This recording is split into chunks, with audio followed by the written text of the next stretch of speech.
تمہاری اصل ہستی تمہاری سوچ ہے، باقی سب ہڈیاں اور گوشت ہیں۔ اس دنیا میں بہاروں کی کوئی حد نہیں سوائے تمہاری سوچ کے۔ شک اور خوف دل کو دو حصوں میں تقسیم کر دیتے ہیں۔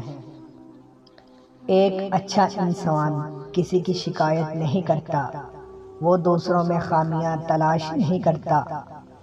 تمہاری پریشانیاں تمہاری بے ادبی اور ناشکری سے جڑی ہوئی ہیں۔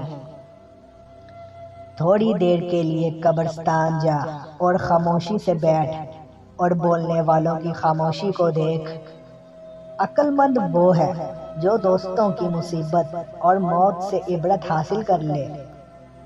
اپنے آپ کو چھوٹا نہ سمجھو، تم بے خودی کے عالم میں خود ایک کائنات ہو۔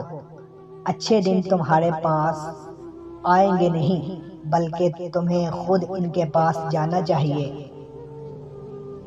ہر فرد کسی خاص مقصد کے لیے پیدا ہوتا ہے اور اس مقصد کے حصول کی خواہش پہلے ہی اس کے دل میں رکھ دی جاتی ہے۔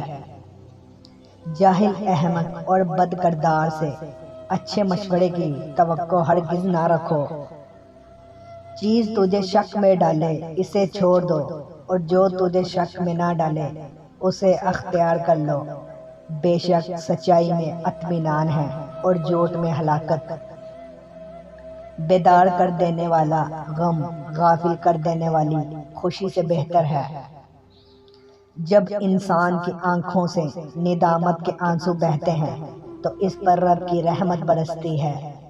انسان کے نیک اعمال ہی اس کے بہترین ساتھی ہیں۔ زندگی میں 3 چیزوں کا اظہار کبھی مت کرو۔ اول، سفر کی تیاری۔ دوم، مال و دولت۔ سوم، راہ گزر۔ 2 باتیں ایسی ہیں جب مرد عورت کو بول دیتا ہے تو وہ عاشق ہو جاتی ہے۔ اول، جب مرد عورت کی تعریف کرتا ہے۔ دوم، جب مرد عورت کو عزت دیتا ہے۔ دنیاوی کاروبار کے لیے روپیہ پیسہ ضروری ہے، اور آخرت کے کاروبار کے لیے عشق حقیقی اور آہوازاری ضروری ہے۔